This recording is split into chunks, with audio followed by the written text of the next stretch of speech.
Bonjour, c'est Dr Xi, chargé de module d'anatomie-physiologie destiné pour les étudiants de l'Institut national de formation supérieure paramédicale de Batna. Aujourd'hui, on va voir l'anatomie et la physiologie du système respiratoire.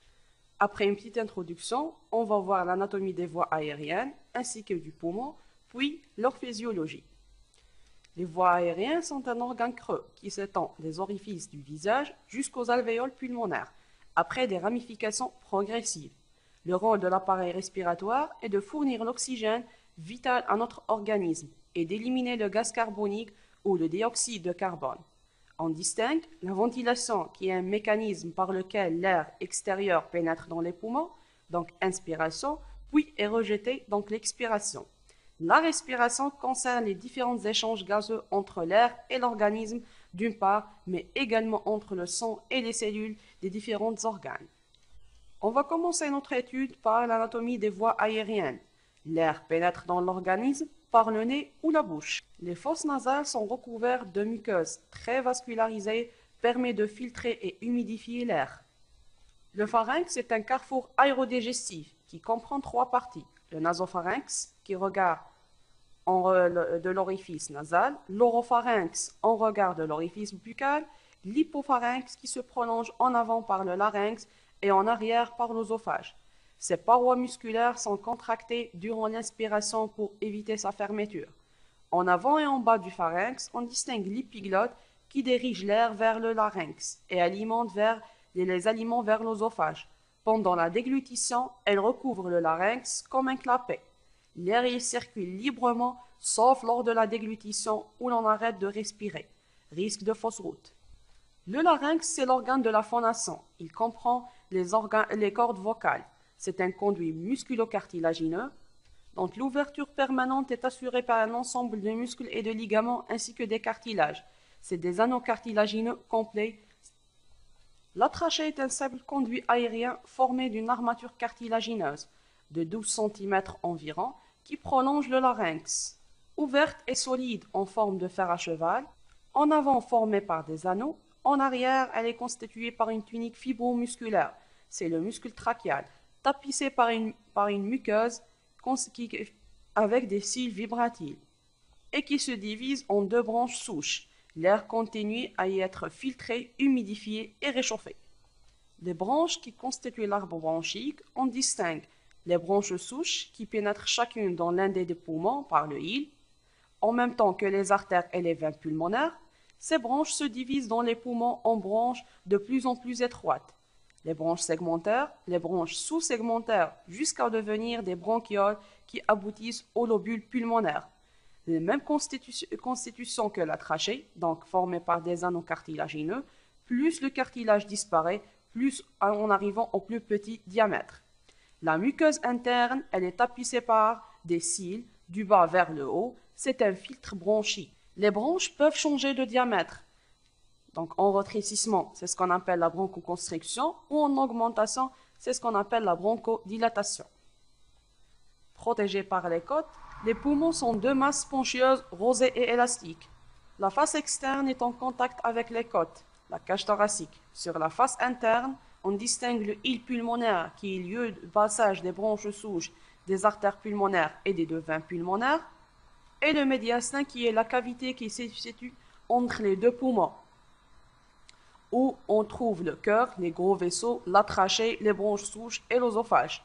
Le sommet du poumon remonte au-dessus de la clavicule, c'est ce qu'on appelle l'apex pulmonaire. La base repose sur le diaphragme qui sépare le thorax de l'abdomen.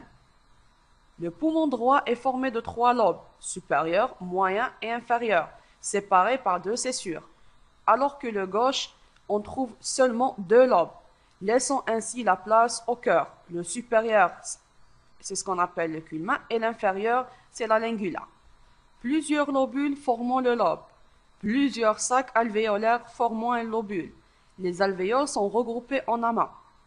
C'est des sacs alvéolaires en contact étroit avec les capillaires pulmonaires pour les échanges gazeux. La structure du base du poumon est le siège des échanges gazeux. Oxygène, N2, CO2. Les alvéoles pulmonaires sont des petits sacs ou des bouches, l'air amené par les voies respiratoires. Leur paroi est élastique et tapissée de liquide ou de surfactants. Le rôle de ce liquide est de dissoudre les gaz avant leur diffusion au travers des parois. Quant au surfactant, il est sécrété par certaines cellules de la paroi alvéolaire afin d'éviter que les alvéoles ne s'affaissent sur elles-mêmes lors d'une expiration forcée. La plèvre est une enveloppe séreuse qui entoure les poumons. Elle comprend deux feuillets, un pariétal et l'autre viscéral, qui coulissent l'un sur l'autre. Entre les deux, c'est ce qu'on appelle l'espace pleural. On y trouve cependant un liquide lubrifiant permettant le glissement des feuillets pleuraux l'un sur l'autre pendant la ventilation. Le sang sort du cœur par les artères pulmonaires au niveau du ventricule droit. Il arrive ensuite au niveau des poumons où l'artère pulmonaire se ramifie en artérioles qui ont en elles-mêmes dans des capillaires. Les échanges gazeux se font alors entre les capillaires et les alvéoles, puis le sang oxygéné passe dans les vénules qui se regroupent pour donner les veines pulmonaires au nombre de 4 qui se jettent dans l'oreillette gauche. La ventilation comprend deux phases. L'inspiration, c'est le remplissage des poumons avec l'air ambiant oxygéné. L'expiration est la vidange des poumons de l'air appauvri en oxygène. Lors de l'inspiration, le diaphragme s'abaisse et les muscles intercostaux se contractent, ce qui a pour effet d'augmenter le volume de la cage thoracique et ainsi diminuer la pression dans les poumons. Cela crée une dépression et entrée de l'air dans les poumons. C'est une phase active. Lors de l'expiration, ces muscles se relâchent qui baisseront la cage thoracique, ce qui aura pour effet d'augmenter la pression dans les poumons.